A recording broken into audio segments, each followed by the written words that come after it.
And we are live, ladies and gentlemen. My name is Behringer Hollywood Bonds. I got my co-host back with me, Larry Cowan. And guys, we got a good one today. Wouldn't you say? Yeah, I would say so, man. All right, guys. Now, I know that we have been talking about a lot of drugs. We've been talking about, conspiracies. A lot of esoterics. Exactly. All these things that we've been discussing. Today, we're actually going to talk about some things that we actually personally enjoy. Yes. Myself, as well as Larry, we are both contact sports fans, I guess you would say. Yeah. Combat sports and All that. I mean, he's a huge football pro. Oh, yeah. College. Yeah. Football fan in general. Right. Go ahead. Who's your if you want to tell them your team, who's your favorite team pro? Well, the Falcons, of course. ATL. And UGA for college. ATL. Yeah. Athens maybe, but yeah. Okay. Yeah. But now, you like football? Of course. Who's your team? All right. See now. Carolina. No, because I was born in South Carolina. Scam Newton. Wait a minute. Why do you call him Scam Newton? I ain't got nothing. I actually like Cam Newton, man. I ain't got nothing against him. He's really good, man. I mean, he throws some interceptions, but he's good. Be honest with me. You gotta admit, Cam Newton's kind of a knockoff Michael Vick. Yeah, bigger. I mean, yeah, I guess you could say that. Mike Vick came along and changed the entire game, man. He really did. Right. Like before then, there were a few mobile quarterbacks, but nothing like what Mike Vick could do. I still watch Mike Vick highlights, man. Dude, to this day, do you remember that I remember when he was playing with the Falcons. Yeah. And I think they were playing against Minnesota. And he ran and he made those two dudes like run into each other. Yeah. Dude, yeah. epic highlight. Hell yeah. But guys, what we're gonna do today, what we're gonna talk about is actually we're gonna talk about UFC 232. I'm a huge UFC fan. Have always been a huge UFC fan. Mm-hmm. And they have a pretty big fight coming up. Oh yeah. Yeah. They've got John Jones. The return of the greatest fighter of all time.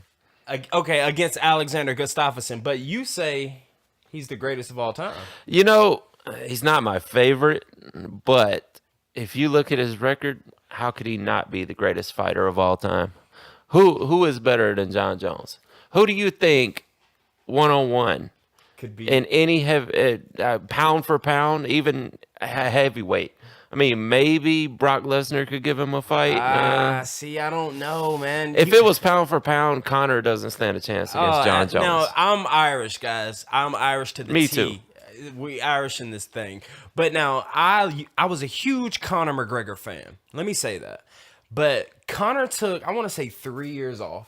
Mm-hmm. He went to 2 maybe. 2.5, 3. Yeah. He went to boxing. Yeah. I'm sorry, but you ain't gonna beat Floyd. No. I don't think anybody really. A few MMA fans, maybe some hardcore, like they were smoking the hopium. Opium. That maybe he's gonna stand up. And I wanted to see a good showing. Right. Because I'm more of a MMA fan than a boxing fan. Right. But yeah, nobody really believed that Conor was going to knock out Floyd Mayweather. Nah, man. In my opinion, I'm a boxing fan too, and in my opinion, I would say Floyd he's probably the best boxer of all time. I would say Tyson. Wow. You would put Tyson over Mayweather? Yeah, well, now mainly for the excitement factor, maybe. I don't know. I mean, if you want to get into technicalities, and the whole shoulder roll and don't hit me, if you're avoiding getting hit, then yeah, Floyd is probably the best of all time. But no one knocked out people like Tyson. Well, Tyson was a heavyweight. Yeah. Tyson. Oh yeah. He had this thing that a lot of people would call just that one punch. The one hitter quitter. Exactly. Yeah. But we're getting off subject. Let's get back to UFC 232. All right, the main card in the UFC 232, you have John Jones fighting Alexander Gustafsson or Gustafsson, however you want to pronounce it. Now, did you see their first fight? Yeah, I did. A lot of people say that was probably one of the best heavyweight fights. I'm sorry, one of the best title fights of all Yeah. time. Yeah, I would say so. No one has ever given, not even Daniel Cormier has given John Jones a fight like Gustafsson did. Right. And in the same respect, no one has given Cormier a fight like Gustafsson did. Even though he lost both those fights, no one has put up a fight like Gustafsson has. You know, you were talking about John Jones being the best of all time. Yeah. Okay, if I had to, could you give me a top 5 of all? My favorite fighters or just the best If of you all had to time? give me of all time. UFC. UFC. Of course, John Jones, number 1. Number 2, maybe GSP. Okay. These are that's a not good my one. favorites. These are not my favorites, but just the best of all time. Okay. Let's see. Number 3. Oh, man. You know, I want to throw in somebody like Chuck Liddell or Tito, but they were fought in an era where you can't really compare them to the well-rounded mixed martial artists, you know, like Shamrock, you know, or Frank Shamrock or Ken Shamrock? But yeah, Frank was a beast. Yeah, he was. Now, if I had to give you my top 5 favorite, or I'm not gonna say best, but of my favorite. Oh, see, I wanted to get my favorite, but you asked for the best. Let's hear your favorite. Let's hear them. My favorites. All right. Number 1. Oh man, I want to say Brock Lesnar, but I hate Brock Lesnar as a person. But he's one of my favorite fighters to watch, and obviously everybody's favorite. Right. Because you know he draws some of the biggest pay-per-view numbers of all time. And dude, he is freaking jacked, bro. Oh yeah, he's a monster. He's a Viking. Exactly, dude. It's like he was genetically bred to fight. Yeah. You know. Oh yeah. Go ahead. Give me your favorites. All right. Well, I'll throw Brock in at number 1. Okay. Number 2, Chuck Liddell. Okay. Number 3, Ken Shamrock. 4, Royce Gracie or Hoist Gracie. Hoist Gracie. We can't say the R's. And number 5, Daniel Cormier. Great pick. All right. So if I had to give you my top 5 UFC fighters. Yeah. All right. This is in no particular order, guys. But okay. No particular order, but I have to put John Jones in there. Yeah. The reason I say John Jones is because not only was he the youngest UFC champion in history, but the way he moves, you know, he's so unorthodox the way he does things. You know, 1 minute he might hit you with a right, then a left, then an uppercut. The next thing you know, he's throwing a spinning back kick at you. Yeah.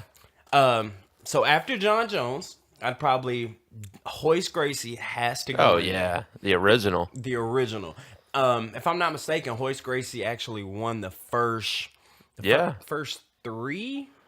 I think it was 3, yeah. Well, you know, one of them he went out before the final fight. Yeah. Because that was back during the tournament days where you had to fight 3 times in a night. In one night. Imagine that. Okay. I think that's how Ken Shamrock won, like 3, was it? Was it? And then Gracie came back and won 4. You know, I remember that because Hoist being one of my favorites of all time. During the tournament days in the UFC, what they would do is they would have you fight 3 fights in a night. Yes. So you would fight 1 fight. Whoever won that, you get maybe a 10, 15 minute, 20 minute break. Yes. Then you come back and then fight the next person, basically tournament style. Yeah. There was 8 guys to begin with, and then 4, and then the final fight. Right. And you had people like Shamrock and Dan Severn and Gracie. They just dominated, yeah. Yeah. So back to my top 5. Okay, I got. Oh, you know what? What's up? Steve Gennum. I think he actually went in as the alternate when Gracie went out. If I remember this right, it was so long ago. Yeah.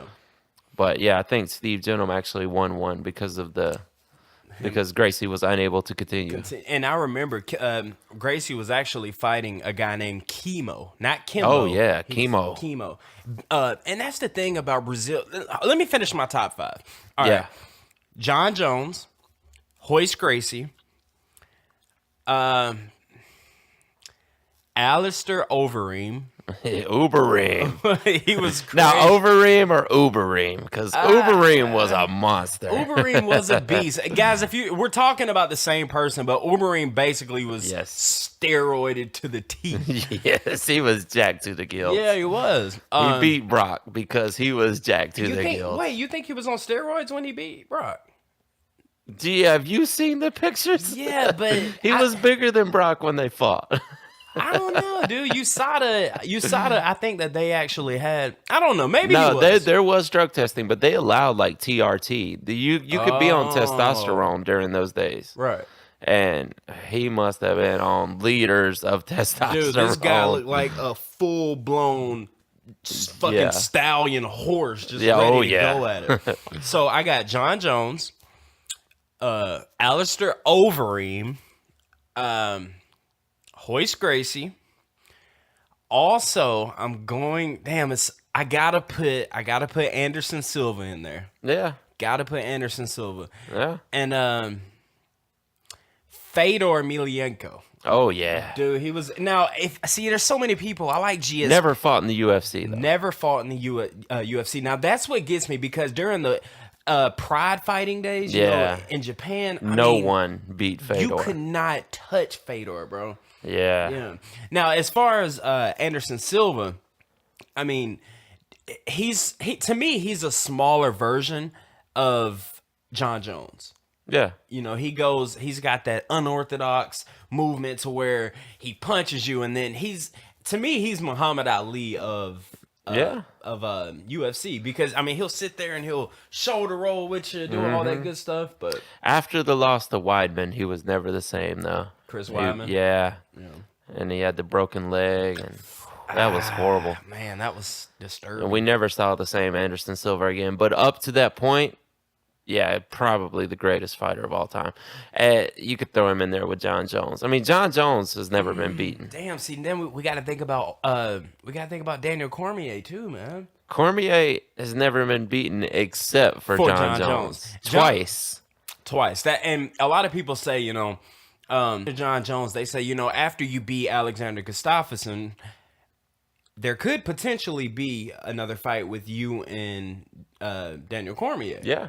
But now John Jones, what he says, and you can look this up, he's basically like, why do I need to fight him again? I beat him twice. Yeah. You know, and see, I can't even do a top 3 because you got to think about Nate Diaz. Oh, I know. See, I wouldn't put Nate Diaz up there, but when Nate Diaz is on, he's unstoppable. Yeah. But there's times where he's not. I mean, he's lost, 10 fights? Yeah.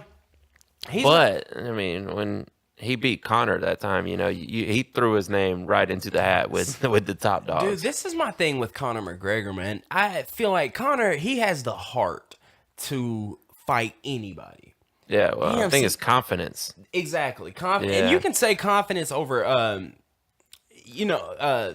don't forget the word I was going to say, but one thing about Conor McGregor is he gets that first round, he's so into it. Yeah. Second round, if you can get past the second round, you can beat him. Of course. But that one hitter quitter that he has, it's that signature, that left hand. Exactly, the signature left hand. Now, you have to think about Habib as well, man. Habib, yeah. He's undefeated still too, right? He's, if I'm not mistaken, the only person that's came close was Ali Aquinta. Ali Aquinta. He just fought not too. I'm not a fan. Yeah, never have been. Yeah, I'm not a fan. But somehow, hell, he had actually quit at some point and went to sell real estate. And he was a broker or something like that. Yeah, and filled in for whoever was out. Right. Was it RDA or no? I think so. Was it RDA? I think, it was. Now, let me ask you this. Okay, UFC 232 is coming up, right? Yes. You got, all right, we're going to talk about Chris Cyborg, and we're going to talk about Amanda Nunes, because if you ask me, dude, I think Chris Cyborg could possibly beat probably 60% of the male UFC fighters. Yeah. Yeah, I agree. Yeah. So, John Jones. Still, that's another undefeated fighter, right? No, she has a loss way back in the day. Really? Yeah, whether it was for Invicta or whatever it was, but she does have a loss somewhere in there. Yeah, she's just so dominant, man.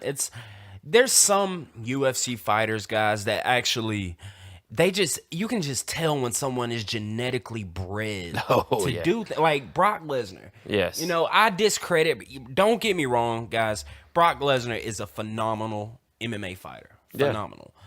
But this is just me in my head. Seeing you in WWE, you know, doing all the fake stuff, and then you actually get put up against a K1 champion, a Strike Force champion, a UFC champion named Alistair Overeem. He gets put against Randy Couture, which some people thought was the greatest fighter of all time at that point, and destroyed him. Did he win that fight? Yeah, that's how he won the championship. Brock Lesnar. Yeah, he beat Randy Couture. Wow. See, that's what I'm. Well, I don't know. Randy Couture was getting into his older years. He was older at the time. A lot, but with Brock, you know, he's got this thing to where you're genetically bred to basically destroy people. Excuse me. Basically destroy people. Well, yeah, and Brock is not the best technical fighter. No, he not is at all. just bigger and stronger than everyone, and he can pick people apart. You know, if you can't punch him in the face and take him out early, he will get on top of you and just tear you to pieces. You know, they say a lot of the best UFC fighters come from a wrestling background. Yeah, well, he was a national champion wrestler. NCAA, I think. Yeah, 2 times, I believe. You know, there's two male MMA fighter champs. You got Conor McGregor, who was the first. Yes. And then you have Daniel Cormier. Yes. Conor really wasn't a wrestler, but Daniel Cormier. No. Yeah, Cormier was a wrestler. Yeah, he was an Olympic wrestler at one point. Yeah. It's interesting that we talk about that, man, because I'm wondering, you know, CM Punk. Oh God, Dude. I never liked CM Punk in the WWE, Right. so I really was, you know, I got this some sort of satisfaction off watching him get beat so badly by a kid. You're talking about the first or the second fight? The first, well, even the second one, it was a jobber they put him against. They put him against a jabroni. A jabroni. You smell what I'm cooking? And got his ass whooped again. And, you know, Dana White was so pissed at that fight, man, because this dude, I mean, he was showboating. Mike Jackson. Yeah. I mean, you got to give credit to CM Punk. You got Yeah, he had the balls to do it, just not the skill. Exactly. And well, he was never a wrestler. You know, a good bit of WWE wrestlers were actual wrestlers. You know, you do that, and then, you know, once you're done with your NCAA career or whatever, you know, where do you go? It's either UFC or WWE, you know. So there's lots of real wrestling talent in the WWE. I want to... was it Chad Mendez or... I don't know. But what I was saying is some of the best UFC fighters come from a wrestling background. Yes. You know, and Daniel Cormier, I think his next fight is going to be against Brock Lesnar. I think so, yeah. Who do you got? Man, that's so tough. All the MMA purists are going with Cormier, of course. But Cormier will win that fight. You think? I know. But yeah, well, yeah, he is an Olympic wrestler. He is. You know, there's a story that behind the scenes one day, Brock Lesnar, when he was young and just jacked, and he Kurt Angle, an Olympic champion. God. Yeah. You know, probably the greatest pure wrestler of all time. They had an actual wrestling match, and apparently Kurt Angle was able to take him down at will and do whatever he wanted. Wow. You know, while giving up probably 50 pounds to Brock.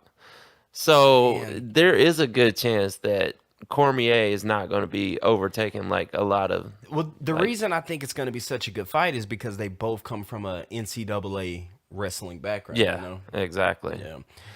And Brock doesn't fight full time. That's true. Even though he came back and what's the New Zealand Samoan? What's his face? The kickboxer came from K1 that Brock fought last at UFC 200. No. Wow, Jesus, what's his name? We'll have to Google it. Yeah, we'll have to Google that. But anyway, he took him down. You know, he was able to get past, you know, and dude was coming off of lots of KO wins. Was it K1 or Pride? But he's a great kickboxer. Yes, he was. And at that time, you know, he had gotten back into the swing of things, probably won 3 or 4 fights in a row.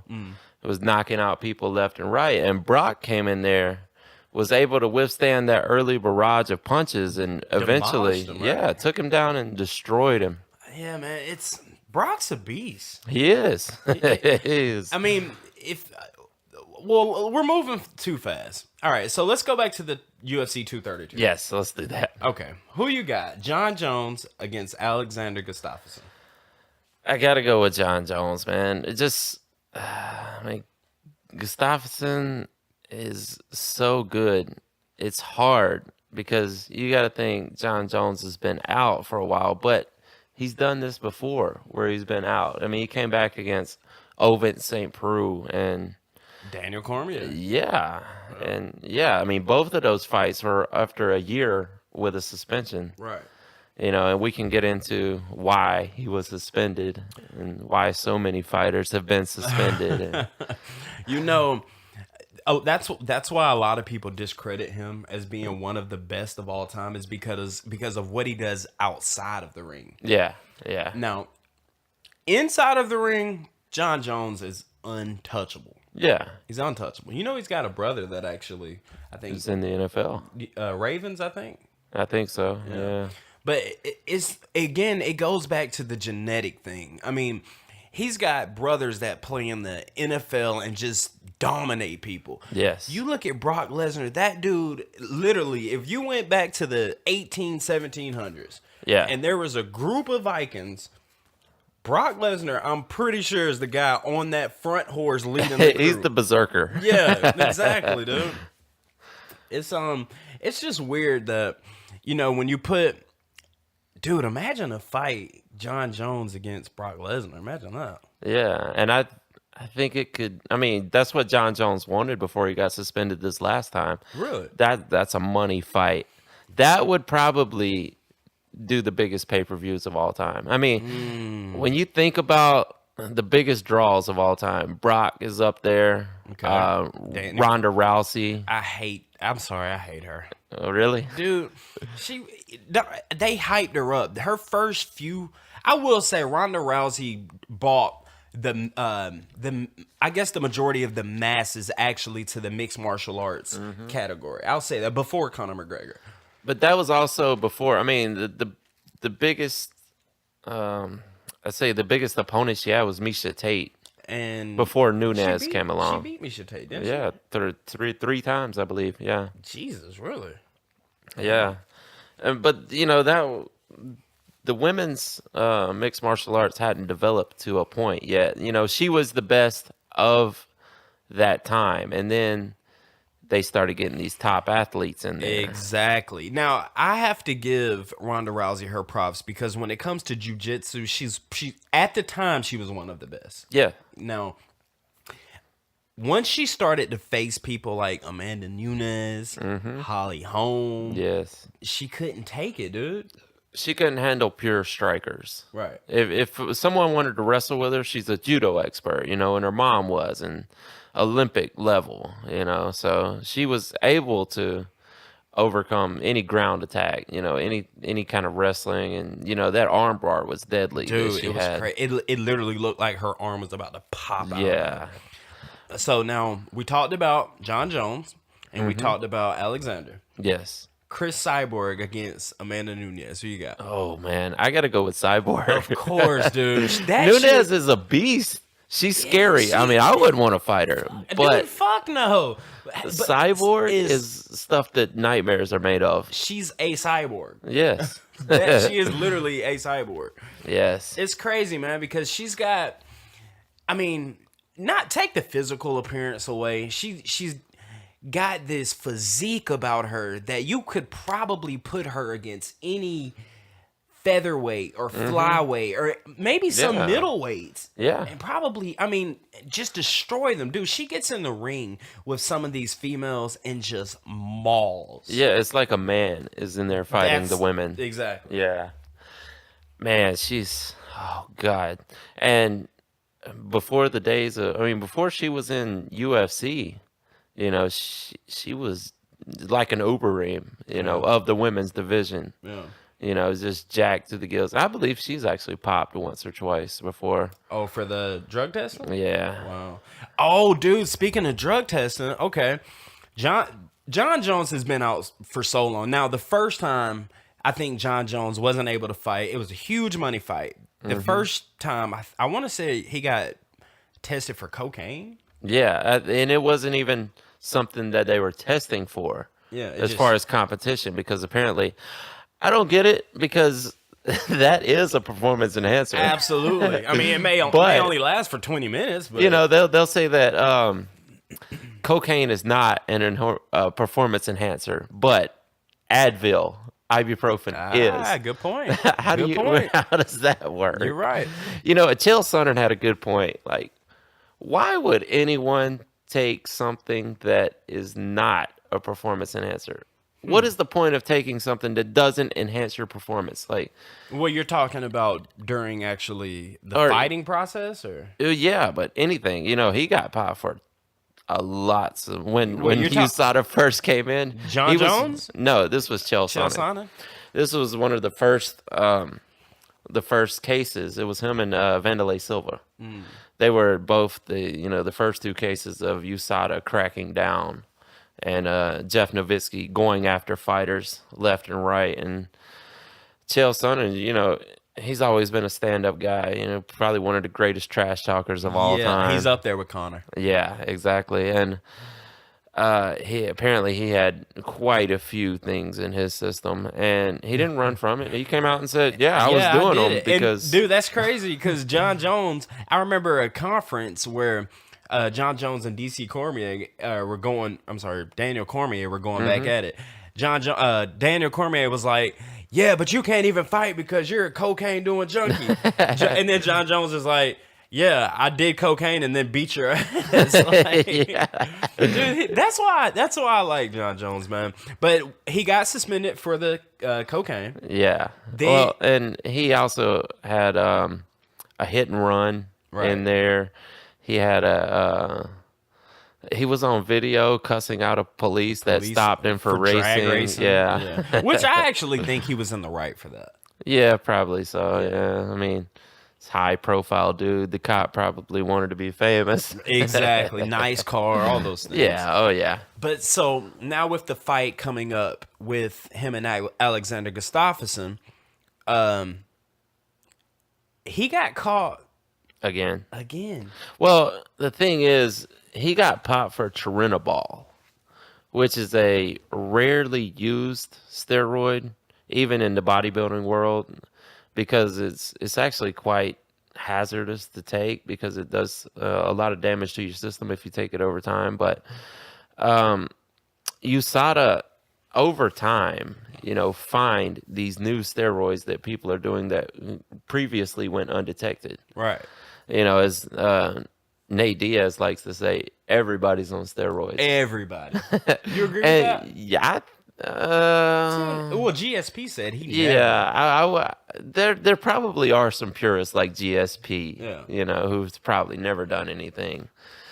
He may just be that good. Yeah. Dude. GSP is probably. See, I can't do a top 5. I can't do a top 10, man, because there's so many. Yeah, great fighters, Yeah, there's so many. Yeah, I mean, the Croatian, the Cleveland Croatian. who are you talking about? Mark Hunt? No, not Mark Hunt. Stipe? Stipe Miocic. Yes, man, the fight he had against Daniel Cormier. That was a good fight, man. I'm so supportive of Daniel Cormier, because he's definitely in my top 5. Oh yeah, one of my favorites. Absolutely. Yeah. I mean, the guy's he's 40 years old, and he gets hate. Oh, from everybody. Yeah, I mean, John Jones is out partying, doing cocaine, taking erection pills. He called them gas station boner pills. Yeah. And people love him, man. And he can, just call DC a pussy or whatever. And Daniel Cormier calls him a junkie. Yeah, DC does everything to be the pure baby face of the situation, and he gets booed. Yeah. And John Jones is just this heel, just straight up villain. You know, Daniel Cormier, the fight he had against Stipe, Brock Lesnar walked into the ring, pushed him. Oh, yeah. And he's like, you can push me now, you go to sleep later. Dude, Brock is a beast. He's a beast. Yeah. But, man, dang, that would be a good fight, man, because they're both wrestlers. I can't wait, yeah. I don't... If Lesnar can stay clean. Last time he got popped for Novadex or the anti-estrogen.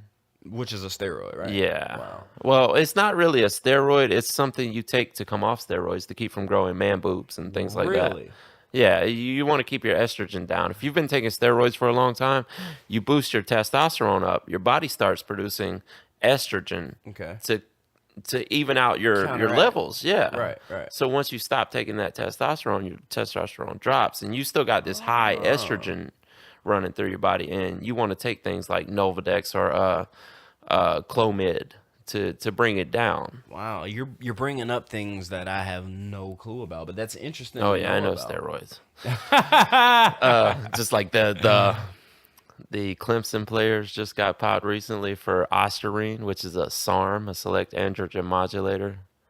What? No one knew what it was, and I'm like, oh, no, Ostarine. Is it basically the same thing where it counteracts the estrogen? And no, see, the thing about SARMs, they're different because you can take a SARM, and it will boost only the anabolic effect without affecting your testosterone and things like that. That's why they were so popular when they first came out. Right. And, you can do that without affecting your estrogen, and Ostarine was probably the most popular SARM on the market, even though it's not legal for sale as a supplement or anything. Are they able to take it during, competition? Like No. Many fighters have been popped for it in the past. I mean, it is on the banned list for USADA, WADA, and probably any other professional sport. These people can't make arguments to where they say, well, some of the best fighters in the world, in order to compete so good, I have to take some kind of steroid. You can't make that argument because if you look at GSP, he's natural, man. He's a genetic freak. Now, do you think Brock Lesnar would be that good of a fighter if he never touched steroids? It's hard to say because I don't really think he's that good of a fighter to begin with. He's just so genetically superior to everyone. I remember Jim. You know Jim Ross from. Yeah. Oh yeah. Dude, they good old JR. Yeah, good old with the hat and everything. Oh yeah. They said his hands look like ham hocks, man. It's crazy. Yeah. But all right. So he's got. You said John Jones for the Alexander fight. Yeah, I think so. He's got John Jones for the Alexander fight. I've got Cyborg for the Nunes fight. Yes. Okay, so I kind of... Oh, dude, BJ Penn's fighting on that card, too? Oh, no, I didn't know that. Yeah, and it's crazy because he's a Hall of Famer, man. Yeah, but he's lost the last few fights he got into. And he's getting older, man, but he's going to be... He was the only one who actually gave GSP a fight back in the day. You're right. Yeah, I think he beat him one time, right? I'm not sure. I don't want to say something and it be wrong. But you talking about... or he was the only one that came close, if not. Yeah, well, that's why I like Alexander Gustafsson, whatever you guys want to call it. Excuse me. Because everyone John Jones has fought, inside of that octagon, he has superiorly dominated these people. Alexander is the one person that actually gave him. Yeah, that was his BJ Penn. Yeah, and John Jones lost one fight. Yes. But he didn't lose it because he got beat up. That's right. Yeah, I was saying he was undefeated earlier, but you're right. He lost one fight. The reason he lost it because of the illegal elbow. Yes. 12-6. Yes. That's a stupid rule. That's the stupidest rule, man. Yeah. So if I go, all right, guys, if you don't know what a 12-6 elbow is, if I'm on top of you, if I'm ground, basically, it's me going from 12 to 6. That's illegal. But I can go 11-15 to Exactly. 5. You know, I can do that, but I can't do that. And also, you know, something else, dude. If it was up to me, take away the gloves. I think people wearing gloves in UFC is stupid. Well, it makes them hit harder, actually. Really? Yeah, because if you just hit a man with your bare fist, Right. you're gonna break something if you hit him hard enough. But if you got all that tape and even the little bit of padding that's there, and actually that little bit of padding is what makes MMA strikes more dangerous than boxing. Yeah, because they have more padding. Well, the reason I think that the glove should be taken away is because if I can kick you, your shin bone is one of the hardest bones in the body.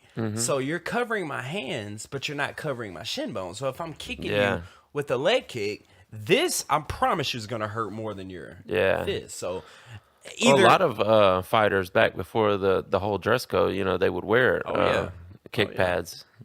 Do you know there was actually a boxer? I want to say his name was Art something, but he fought Royce Gracie. He was a boxer. The one glove guy. The one glove guy. Yeah. If you look at it now, it's just like, what the hell were you thinking, bro? You're fighting one of the best Brazilian jiu-jitsus Brazilian jiu-jitsu artists that comes from the Gracie background. I don't know if you know who the Machadas are, but to me, Gracie is the pinnacle. You don't get higher than Royce. You don't get higher than Hoyler. You don't get higher than Henner.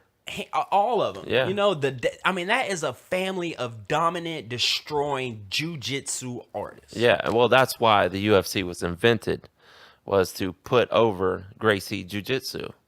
You know, they came up with this big tournament and it just caught fire. You know, they wanted to sell their brand of jiu-jitsu because before the UFC, jiu-jitsu was not known. Well, outside of Brazil, I think. Yeah, well, and Japan, of course. And Japan, yeah. And that's what they did. What they would do is you'd find it so crazy because you see these big pro wrestlers. Hulkamania, brother. You see one of these. There was a lot of pro wrestlers back in those days. I actually think Dan Severn, and I think Chemo actually practiced in a little bit of that. But when you get these big jack steroid Mark Coleman type dudes come in, and then you get a 6'3", 158-pound Royce Gracie. I don't know. I think it was like 5'8", 5'9". I think he was smaller. I don't know where I got that number from, but he was a tiny guy. And fighting these big pro wrestling dudes and tapping them out. I mean... Ken Shamrock, of course, was a pro wrestler as well. Yeah, you know, he fought Hoist as well. Yeah, now, that was his greatest opponent, if you really look at it. Yeah, I would agree. I want to say that was UFC 3. Me personally, I think Ken Shamrock's nothing compared to his brother, Frank Shamrock. Yeah. I mean, Ken has made a name for himself probably overall with pro wrestling and, you know, all the things he's done in his lifetime. Right. He's probably a bigger name, but Frank is the better pure fighter. I would have to agree. Now, we were talking about earlier about John Jones actually getting tested positive again, and the fight was supposed to happen in Nevada. And because he tested positive, they moved it, I want to say, back to California. Yes. Now, you were telling me earlier about how minute of what they found inside of him. Explain that. A picogram. A picogram. You know what a picogram is? I think I do, but... You probably didn't. You never heard of it before this instance. Okay. I hadn't either. Okay. Picogram, the amount they found in his body, if you were to take a grain of salt and put it on this table... Chop that grain of salt into 50 million pieces. One of those pieces would be a picogram. Wow. Inside of this whole table. You know, you wouldn't be able to see it. It would be microscopic. It would be extremely microscopic. Now, they found 30 of those. 30 picograms in his body. Now, they're saying there's no way you could take that amount because It's as a so therapeutic small. dose. Yeah, because it's impossible to obtain that small of an amount. Right.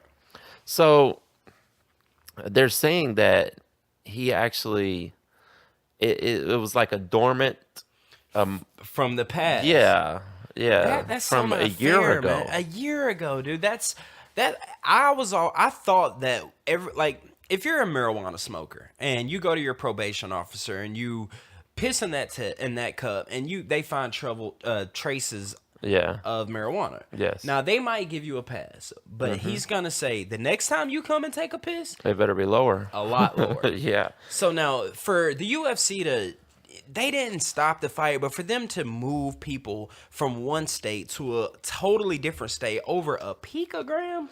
Yeah, well, Nevada wasn't hearing it. I think Nevada was willing to have a hearing about it, but they weren't going to just let the fight go after that because of John Jones' past. Because of his if it would have been DC, maybe, but maybe. who knows? Which DC might be one of those pure fighters that has never done anything. And he claims that. That's a really good question, man. Yeah. I didn't think of that. But if it would have been someone like DC with a completely clean record, I don't think they would have questioned you can fight. it. You can fight. But Yeah. with John Jones, man, it's just, and that's something. That's why you have to put John Jones as one of the best fighters, because all of his antics outside of the octagon, all of the drugs, the hitting the pregnant woman and then fleeing the scene, the cursing the cop out, him doing all of that, still coming back to the UFC and not winning or not losing one fight and just being so dominant. You have to put him in that conversation. Yeah, he's up there, man. Yeah. Like I said, if not my favorites, but if you were just putting pure fighters out there, Right. Who is the greatest fighter of all time? He's up in there, there. man. He's in there. He's up there with GSP and Man, see, I'm Gracie, and Silva, Yeah. and Vanderlei Silva. I mean, Yeah. dude, you've got so many fighters. But guys, we can sit here and talk about UFC, MMA, mixed martial arts all day long. We could do it. Before we change the subject. Did you hear did you see the Chuck Liddell, Tito? Oh my God, I wish I hadn't. Oh my God, bro. Well, talk about just the downfall of a once great fighter. I have a theory, but go ahead. Oh man, well, Go. it's sad. I mean, it's sad to see a guy. He was a knockout artist. Beast. Yeah, probably. If you go back, what years was that? 2000. Actually, I want to think Chuck. Yeah, I think During Chuck the Iceman Tito trilogy. Oh, okay, the trilogy. Yeah, about Yeah. 99, 2000. Yeah. Yeah, Liddell beat everybody except for Rampage. Dude, Rampage Jackson was a beast. He dude. was too. He was. He still fights in Bellator. Oh, bro, I remember. Damn, was it Fedor or Vanderlei Silva that Rampage? One of the most iconic. Fought recently? No. It was during Pride. But I don't know Probably. why. Rampage fought in Pride. Yeah, he did. But I don't know why this sticks out to me so much. But one of the greatest knockouts, I want to say it was Vanderlei Silva that knocked him out in Pride. I mean, he hit Rampage with a right hand so hard. Rampage was literally slumped. Like over you know how they have the wrestling? It looks like the ropes, he instead was of the cage, slumped. yeah. It was crazy. Well, man. you know what they say about the drug testing in Pride? That they would take the tests but never actually test them. Like you had to piss before every fight, Right. but they just threw it away. Just to keep up public appearance. And probably the money revenue coming in. Yeah, exactly. Dude, when it comes to Japan's on some. Oh yeah. They're They love their monsters. Bob Sapp. Godzilla. Yeah. Exactly. Bob Sapp was terrible, man. He was a good fighter at one point, but He if you caught him on the right night, he would throw hands. yeah. But he was just so good. God, think of what he was on. Talk about Ubering, Talk man. about Uber. This dude, guys, Google Bob. That's the Black Godzilla right there. This dude, I'm talking about. Like that was Jack one Monster giant City man. on him, man. Yeah. But honestly, y'all, we could sit here and talk about UFC all day. We have someone. We have a special guest that we're gonna get to call in. CBD is something that has helped millions, if not hundreds of millions. Is that a thing? Hundreds of millions? Yeah, it is a thing. Okay, yeah.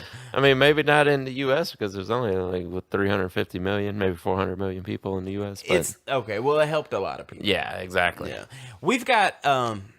She's not necessarily an expert, but she knows a thing or two about this CBD plant, or the CBD molecule that comes from a magical plant called marijuana, cannabis, whatever you guys want to call it. So, we're going to go ahead and we're going to try to get her on, or we're going to speak with her about a few of the medicinal properties that come from this miraculous plant that we call cannabis. Yes. And maybe a little bit about the physiology, a little bit about the legalization. And, oh, man. It's another thing like Kratom that it's something we need, and they want to shut it down. Dude, that drives me crazy. But let's get into the CBD properties and the CBD subject in the next part of the podcast. So we'll go ahead and get back to that, guys. We'll see you in just 1 second. All right, guys. Today we actually have a very, very special guest in with us today. A good friend of my buddy Larry's here. He's known this girl for years. Yes. Do I know her? I think you do. We grew up together. Okay, so went to the same school. We went to what school? Newton. Okay, so there you go, guys. I told you guys in the first episode that I did go to Newton County High School. So, but we actually wanted to bring her onto this podcast today to talk about something that's not only near and dear to my heart, not only near and dear to Larry's heart, but she won't call herself an expert, but she knows a thing or two. She knows much more than we do. Exactly, about the medical marijuana industry and the CBD. So without further ado, Leann, how are you doing today? I'm great. How are y'all? We're great. Yeah, good. Good to have you on. Well, thank you. Nice. So if you could tell us a little bit about yourself. I relocated to Pensacola recently.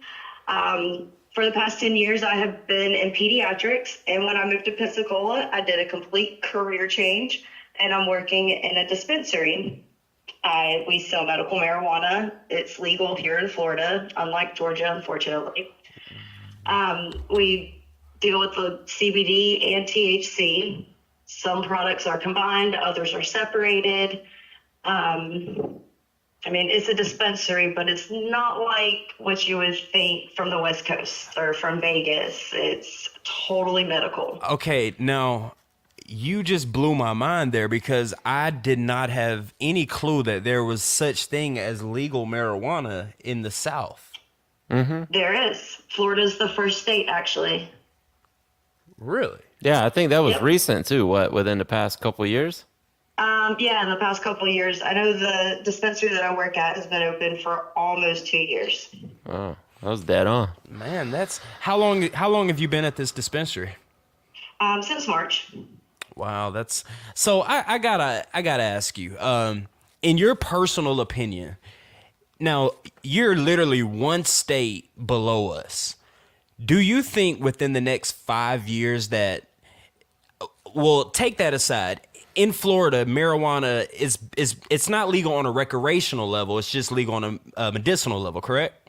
Correct. Okay, so in your opinion, do you think in the next 5 years, medical marijuana will not only be for medicinal use, but also a recreational use in all southern states? I don't know. I think we'll be really close to all the southern states within the next 5 years. I know Florida isn't going to be able to be recreational for at least the next 2 years when the ballots come back around. It didn't make it this year again, so Florida's only medical. I know Georgia has laws. They have actually one implicated in 2015, I believe. Unfortunately, they also have laws to where they can't have dispensaries. I would do your Googles, make sure all the legality of everything. But I don't know. Georgia's so far away, and so is Alabama. I can't really speak for Tennessee or the Carolinas. Right. But Well, you got to assume that out of all the states, Alabama and probably Mississippi are going to be last. yes. Well, why do you say that? Why do you think those would be the last two states? Well, as the old saying goes, they're 10 years behind everyone else. I mean, That's funny. I would have to agree with that. Georgia is the new Louisiana's South. jumped on board. They're starting to process laws for medical. That's actually a good point. Something, I actually have friends in California, and here's some of the, not necessarily controversy, but some things that I've heard from people who actually have legal medicinal and legal recreational use on the West Coast versus us being in the South. Now, us living in the South, we have the right to bear arms, and we have the right to actually carry a weapon that doesn't have to be concealed. Yes. Now, there are some people in the western states where they can't carry a weapon. Yes. Now, you'd be surprised how many people are actually on the West Coast that are actually for giving up their right to have medicinal, recreational use of marijuana just so they're able to have, I guess, the freedom or the right to carry a firearm. Mm-hmm. Now, Leann, in your case, I don't know if you're a gun owner or anything, but if you had the choice to pick one or the two, would you rather have legal marijuana, 100% federal legal and state legal, or would you rather have the right to carry your arms? I mean, we all know we've all been smoking since we were like 14. If we can get it since we were 14, I'm 31, I could still probably get it illegally. I think I'd rather have my right to bear arms because I'd rather be able to protect myself. Nice. Knowing that I can still do this. I mean, no, it's not the right thing, but I'd rather be breaking that law than breaking a gun law. Right. Yeah, that's a really good point, actually, when you put it like that. I mean, this comes down to the progressiveness of states right there. I mean, the old conservative values, are the right to bear arms. Guns are what built this country, basically. I agree. And marijuana was demonized for so many years, thanks to, the, what was it? Reefer Madness. And, what was the guy's name that you said? Do you remember him? Yeah. The guy that owned the lumber. Mill. Yeah. Guys, I hate to bring up conspiracies in every podcast that we do, but I'm a conspiracy theorist. Here's my conspiracy on that whole issue.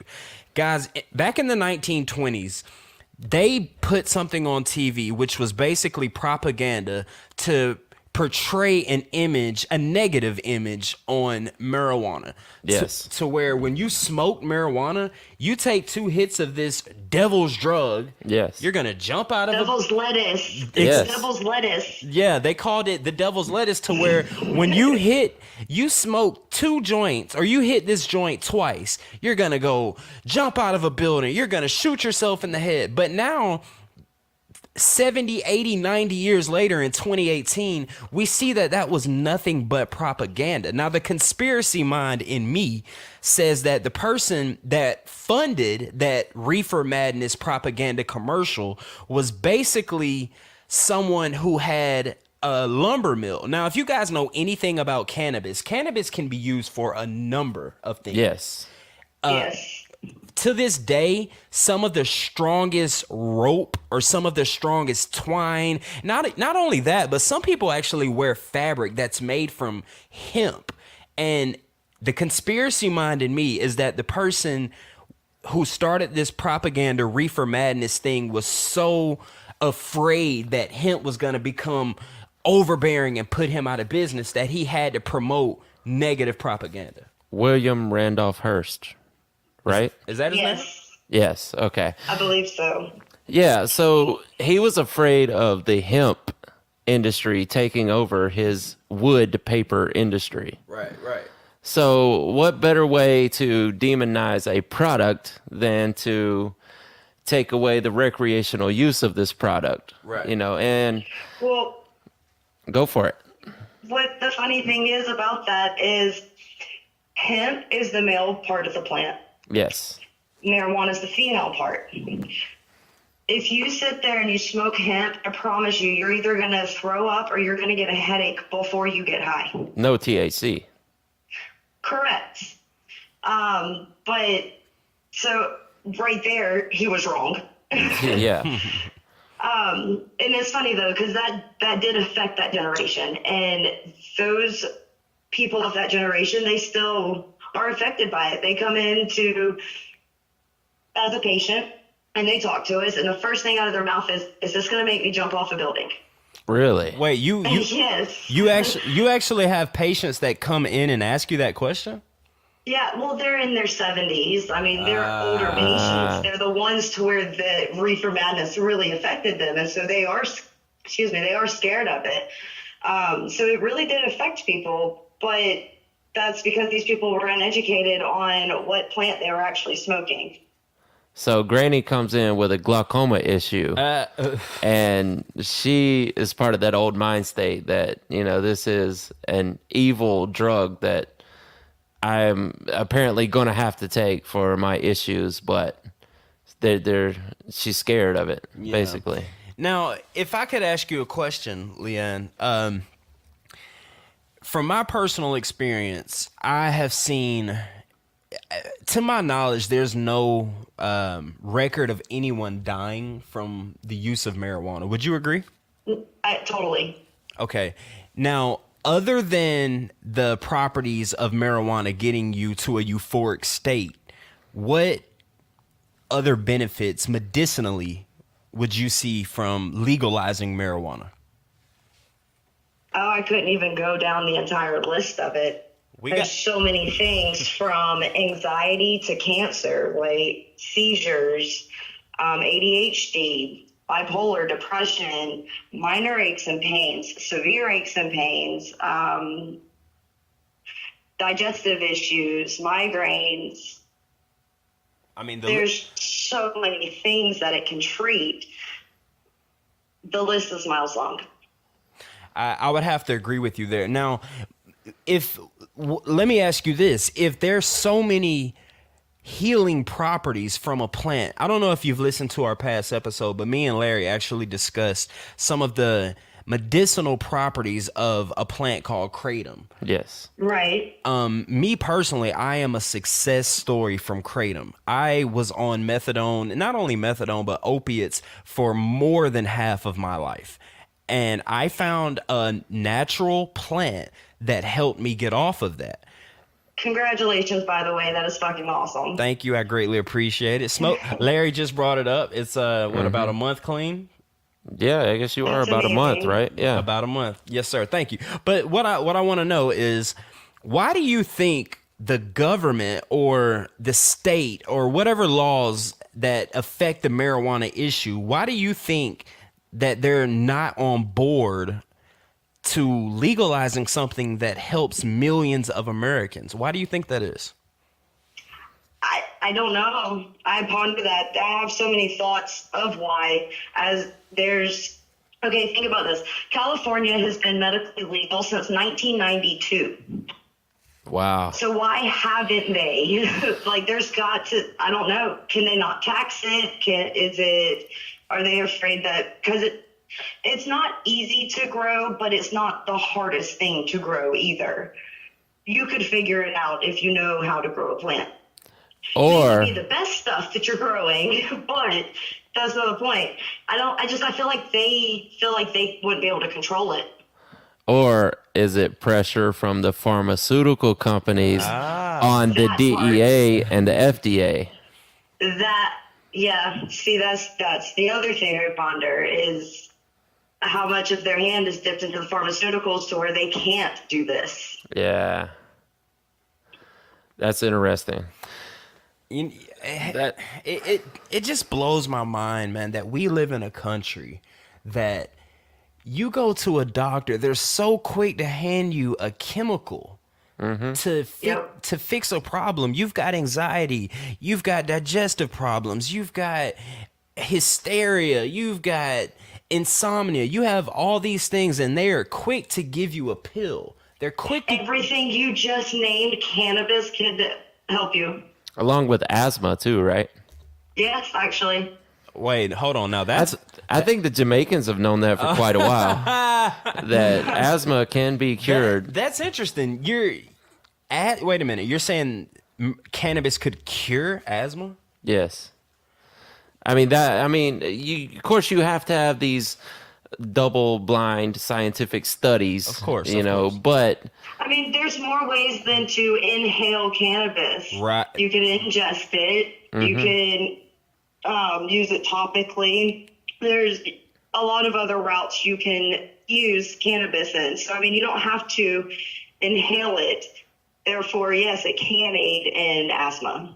Right. And I think also that this is just my personal theory, but I think that the Jamaicans have been using it as even inhaling marijuana to strengthen the lungs over time. Yeah, it's almost sure. it's almost like an allergy, like exposure therapy.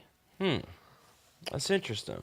You wouldn't necessarily think that a plant or anything that you have to light on fire and inhale fumes, you wouldn't necessarily think that would help cure something in your lungs, but you wouldn't right offhand, but yeah. Hollywood, it's funny that you say light on fire. In Florida, one of the laws is you cannot combust cannabis. Really? You can only vaporize cannabis. So you can't buy the flower. They're only selling it. No, actually, we do sell flower, but we sell it in canisters that look like a creamer, like a coffee creamer, smaller than a K-cup, that you would put in a tabletop vaporizer and vape it. Oh, wow. This is crazy.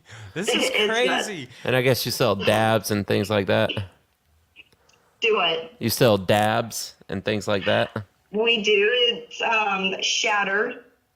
We sell it's a wax concentrate, and then we have a more of a molasses like concentrate, which is True Clear, and you could eat that. You can make edibles with it, or you could dab it. Now, if you don't mind me asking a little bit, do you smoke or do you partake in the cannabis culture?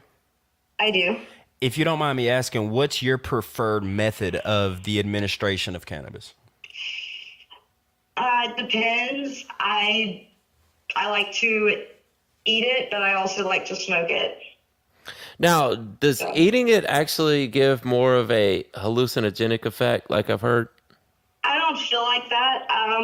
We have had some patients that have come to us and said that when they ate the True Clear, they saw Jesus and they hallucinated and all this craziness. And I don't know that they really did or they didn't, but I have never personally experienced anything like that. I have experienced a more intense high, and I have experienced different effects than I get off of inhaling. But I've never hallucinated off of marijuana. So well, technically marijuana is classified as a hallucinogenic. It's not a depressant. It's not. Maybe I haven't gotten high enough. No. I'm not discrediting that by any means. One of my stories actually, when it comes to edible marijuana. I used to be an avid pot smoker. You could not find me and I was not smoking weed. But I just did not like edibles, and the reason I didn't like edibles is because there was no off button. Correct. When I'm smoking a blunt or smoking a joint or inhaling the cannabis plant, I know how I'm going to act. Okay, cool, I'm going to be high for maybe an hour, 2 hours. Eyes will be red, maybe a little bit of paranoia, something like that. But every time I've done an edible, I'm like, okay, I don't want to be high anymore. I'm too high. I don't want to be high anymore. Yeah. I mean, I I have a trick for you. If you ever get too high per se, if you take just CBD, like just the cannabinoid CBD, it'll take away the psychoactive effects of THC. Wow. Really? Yeah, so if you ever get in the too high a state and you're like, no, I can't do this, if you have it, ingest CBD and it'll bring down the psychoactive effects. Let me ask you this. With marijuana being legal on a state level, one state under Georgia, with it being legal on that nature, why is it legal for us to buy a synthesized version of that being CBD? Why is it, how come we can get legal CBD, but we can't? Because the CBD that you're getting that's legal is derived from the hemp plant, which is the male plant. It's not derived from actual the female. Exactly. Okay, Yeah. interesting. So you're not getting any THC in it. And also it's very, very low in potency, even in the CBD aspect, to where really the only benefits that you're going to get off of the legal CBD are the calming effects. It's not going to get you the full healing benefits if you're needing those benefits.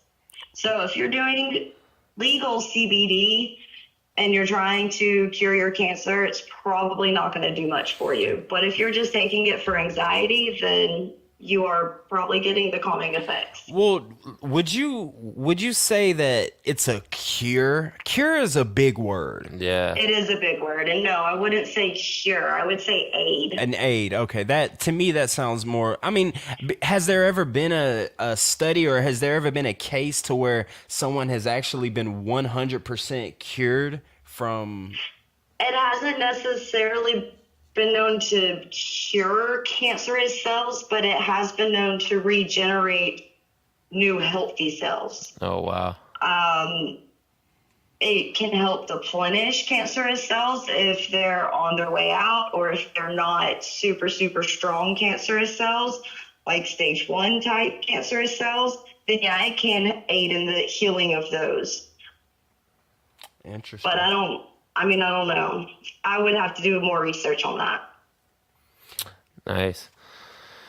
Well, as far as CBD goes, what are the cases where you would rather have CBD than THC?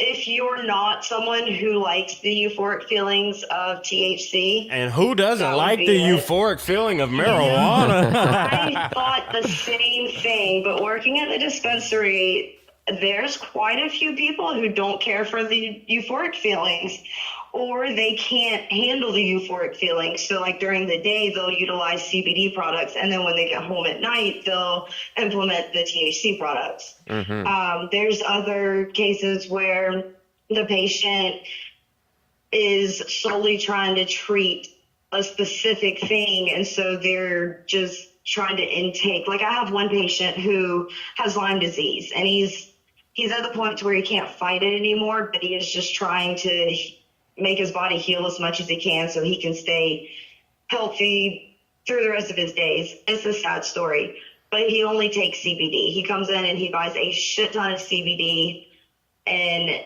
he takes just CBD, no THC at all. Wow. So, yeah. I mean, it depends on what you're treating, really, or what effects you're trying to receive. Now, what about the legalization aspect and the use in children? Like, before you answer that, Leanne, I saw it was a documentary. I want to say it was on TLC or one of those channels, but I just find it miraculous that in that documentary, there was a little girl, and she has been facing seizures. I want to say a mild form of epilepsy, and these doctors had her on a cocktail of prescription medication. Now, these parents were fed up with her going through these seizures. They were fed up with basically their daughter going through all of this pain. And they found out about CBD Once they introduced CBD into this child, all of the seizures went away, the epilepsy went away, everything that all of her bad ailments that was basically downing her had vanished, and it blows my mind that we find something that's so helpful to the American people and we demonize it. Yes, totally agree. So I'm a huge advocate for peds. I'm looking forward to jump on board something in peds down here. There's not enough support for the peds population. Peds is pediatric, sorry.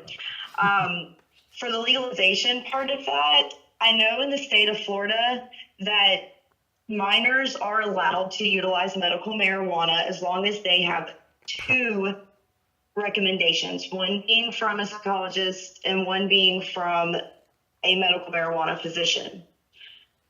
As to where adults only have to have the 1 recommendation from the medical marijuana physician. We do have, I'd say, a handful of patients that are actually peds, and most of them utilize just the CBD products. yeah, I would assume so. So if you were to be a parent and you had a kid with a certain condition, like if your kid has a cough or something, you can go to the CVS and buy some Robitussin or something and give it to your kid, no problem. But if you were to be found that you were giving your kid a CBD, what would the reaction be without a doctor's prescription? Would there be a backlash from that? Yeah, are you going to jail for doing that? I mean, is there a charge? I don't know, to be honest. I don't know what the legalization aspect of that is. I would imagine that if your state isn't legal, you're breaking laws anyways. Yeah, of course. In the state of Florida, I know that if you're not a patient and you have medication, then you're breaking laws. So I think as a parent, the parent would probably go to jail for it, unfortunately. Mm-hmm. Now, if they were doing the legal CBD, it's legal at that point, so that wouldn't matter. But someone would have to be a patient to be able to purchase the CBD from us. Well, okay, so in Florida, do you guys have like smoke shops or head shops to where you can just walk in and buy CBD products? Yeah, there are some CBD shops down here, and they all say no THC. They all say hemp derived. It's clear that it's legal CBD. And you don't. But then there's you don't need a prescription to buy that particular kind, right? Correct. Huh. But you do need a prescription to get the CBD that comes from the dispensary. Yes. Correct. You actually have to go through the state and obtain a medical marijuana card to be a patient. Even though it's still the same cannabinoid. Even though it comes from the male or the plant. Female. Yeah. I mean, essentially it's the same cannabinoid, but the potency of the cannabinoid is totally different. Mm. Now, is there if a regular Joe Blow just walks in, what does someone have to tell their doctor in order to get? Well, I'm assuming you have to go to a doctor and he has to write you a prescription for the marijuana. Is that how it goes? They write you a recommendation, and the recommendation allots you milligrams. You have a certain amount of milligrams that you're allowed to purchase over a period of time of 70 days. Florida's the only state that does a milligram system. I was about to say, because normally it's done on the THC level, right? Right. And the milligrams, well, I can only speak for the dispensary I work for, but the dispensary I work for, the milligrams are based on THC percentages. Nice. That's interesting. So how so what, they'll say like one joint has how many milligrams? Well, see, we can't sell a joint because you can't smoke. That is right. You did say that. So we only sell vape cartridges and then oral medications. Now from your shatter and flour that's in a vapable form. Flour that's in a that's in a vapable form. Can you roll that flour though and smoke it as if it was a joint? if you want to break the law. I can't recommend that you do that because you would then be breaking the law. Right. No, they're in tamper-proof. I'm doing air quotations. Tamper-proof canisters. They're little ceramic canisters with metal mesh lids. You can see the flower inside of it, but you're supposed to just drop them down into a tabletop vaporizer and vape them. And we actually sell them in increments of 8. Man. So it's crazy. Yeah, that's crazy to me. Dude. Yeah. But everything has to be vaped.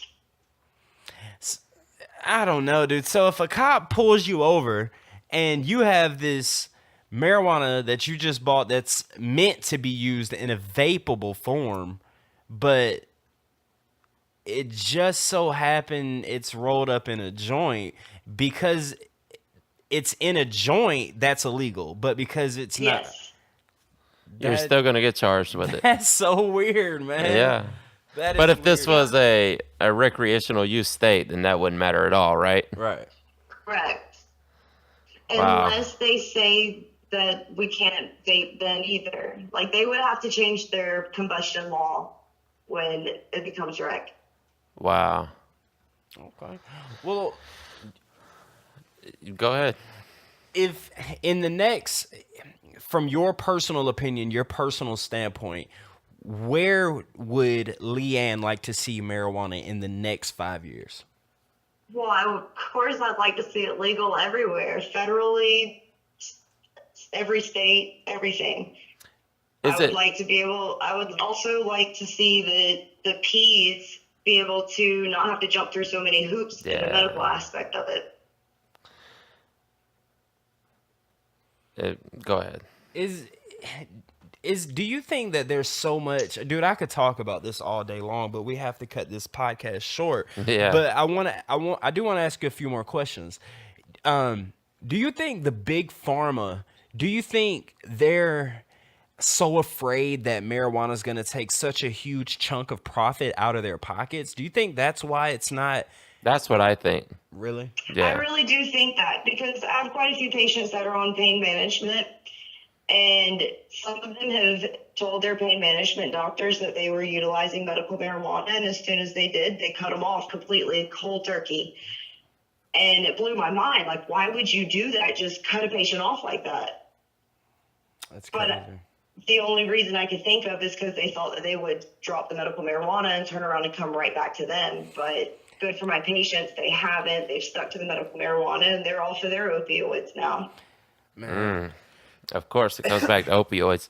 Now, federally, marijuana, even though there are states that have legalized it, it is still illegal federally, correct? Correct. Now, do you think we see a time where that gets overturned eventually? I think so. I don't know how soon, but I think so. All right. Well, I have no faith in the DEA or the FDA. I don't know. I told you, man. I'm an optimist. You may be right. I think it'll happen. I really do. But with my case, like I was saying, me being on opiates for so long, to be honest, guys, back in the younger years of my life, I told you I was a huge marijuana smoker. But as I got older, I don't necessarily like the high. I don't like it. I get paranoid and I get really antsy. Now with I guess me finding the kratom relieved the opiate withdrawals. Leann, I don't know if you know what an opiate withdrawal feels like, but it's hell. I've seen it. I've never actually felt it. You don't want to. But my thing is, so many people smoking marijuana, would the marijuana relieve the opiate withdrawals the same way as a kratom would? You get what I'm trying to ask? I think that they would if you utilized it in the correct way. Like, if you weren't just going and finding any random marijuana on the street, that's not going to help you, because you don't necessarily know what you're getting unless whoever you're getting it from knows what they know what strain they're dealing. I think if you went to a dispensary and you utilized dispensary products and you got things that are going to actually benefit the symptoms that you're having from those withdrawals, yes, I think it would definitely help. Such as like getting a sativa over an indica or something? Or something like that, or maybe something that's more CBD than THC, because CBD is going to help those side effects more so than, not more so than the THC, but with the THC, you're going to have the psychoactive effects, which you're trying to avoid coming off of something. So I would stick with a higher CBD product so you have less psychoactive effects and more symptomatic effects. Okay, 2 questions I want to ask you. With it being legal in the state of Florida on a state level, is there an amount that you are allowed to have in your possession? Like if I'm driving in the car, is there an amount that I'm allowed to have that's on a legal basis? Being a patient or a non-patient? Well, how would they know if I'm a patient or not? There's a registry that's linked within the state. Through the health department, and police officers, anybody within the healthcare system and dispensaries can utilize this registry. So the cops would be able to, if you told them you're a patient, they would ask you for your patient ID. If you didn't have it, then they would then ask for your ID, and they would be able to look you up on the registry and see if you really are a patient or not. Wow, so there's if you are a patient, there's no limit as long as you are a patient and you are carrying it properly, which we have to advise patients to treat it like alcohol in the car. Don't utilize it in the car. Keep it out of the reach of the driver if you're driving, stuff like that. If you're a non-patient, they haven't decriminalized it or anything like they have for Atlanta. So I don't know the actual laws, just I know it's illegal. So there's no medical privacy issue like like there would be for any other medical situation. Well, HIPAA is still involved. HIPAA is a big thing because you are still a patient. But within being a patient, you sign documents saying that these people are allowed to access your accounts and these people aren't. Well, one of those people is law enforcement. Wow. It's the only way for you to cover your ass. Now, for the people that are listening to this, guys, of course, go do your Googles. But if you could, please explain what HIPAA is, because I've never heard of it. HIPAA it's an acronym, and you had to put me on the spot. I could have told you exactly what it meant. But it is an acronym, and what it is, it's a privacy act for patients, and it's to protect you as a patient from anybody being able to access your health care without you wanting them to, whether it be other doctors or family members or what have you. Right. Are you allowed to grow? Are you allowed to grow it like in your household? Is that? No, they have not passed that law yet, but it will be on the ballot the next time it comes around. Man, just legalize it, man. See, it's not allowed to be combusted yet, so they can't allow people to grow it because then they have no control over the combustion. That makes no sense to me because when you're vaping it, technically you're still combusting it. Yes, it's at a higher temperature. Yeah. You can't set it on fire, but you can put it on a higher temperature than that. Go for it, guys. It makes no sense. I don't know. We have this argument with patients all the time. We don't know. We just work there. This is great stuff. Yeah, dude. This is awesome. If one more, I've got a trillion, but we gotta cut it short here soon. Do you see more? Do you see more older patients? Do you see more younger patients? Do you see more Hispanics, Caucasian, African Americans, male, female? Such an array of patients. There isn't a particular age group, and if there was, I'd have to say it would be older white people. You know what? That's so weird older because white people. Considering, and then we have our younger generation, like our age group. Well, but I couldn't put a specific race. I feel like it's a mixture. It's a good mixture of everybody. Considering the original bad propaganda push from the early 1900s was, these are immigrants and these are dirty people that are using, these are basically blacks, Hispanics, and hippies, Italians, stuff like that. Yeah, these are bad cultures that are using it, and it's really weird knowing that there's a mix and there's a lot of older white people that are using this product, because that was not happening apparently. Well, hold on before you say that. To Larry, you saying that I don't live in Florida, but from what I've been told, that Florida's a retirement state. Like that's Yes. Yeah. Is Pensacola, is that a heavy retirement area? It's not as heavy as other cities in Florida. Yeah. There's definitely other places like Clearwater that I would say Naples. is more of a retirement area. right. Right. All right. Well, I didn't mean to cut you off. Were you gonna say something or? No, you're good. We really appreciate having you on. We definitely do. Definitely do. Well, I appreciated the time too. It was very insightful, informative, and really intriguing. I agree. If you had anything you wanted to spread to the people that's watching the Trash Talk podcast right now, if you wanted to give them a word about medical marijuana, what would you say to them? I would say don't be afraid of it. Jump on board and utilize CBD. Use it like a vitamin. Gotcha. Nice. Well, guys, with that being said, this is the 4th episode of the Trash Talk podcast. We want to thank our guest, Ft.Leann, coming in. Still got my buddy Larry coming here. I'm here. And he loves you. I do love you. Anyway, guys, we want to thank you again for joining us for this 4th episode. Happy New Year. Be safe. Enjoy everything you guys want to do. If you want to go out there and take your legal CBD, because we do live in Georgia, do what you guys do. Enjoy yourself. And from the bottom of our hearts, we just want to say thank you. Thank you. And Thanks, guys. Happy New Year. Happy New All Year. right. Hey, guys, we are over and out. Deuces.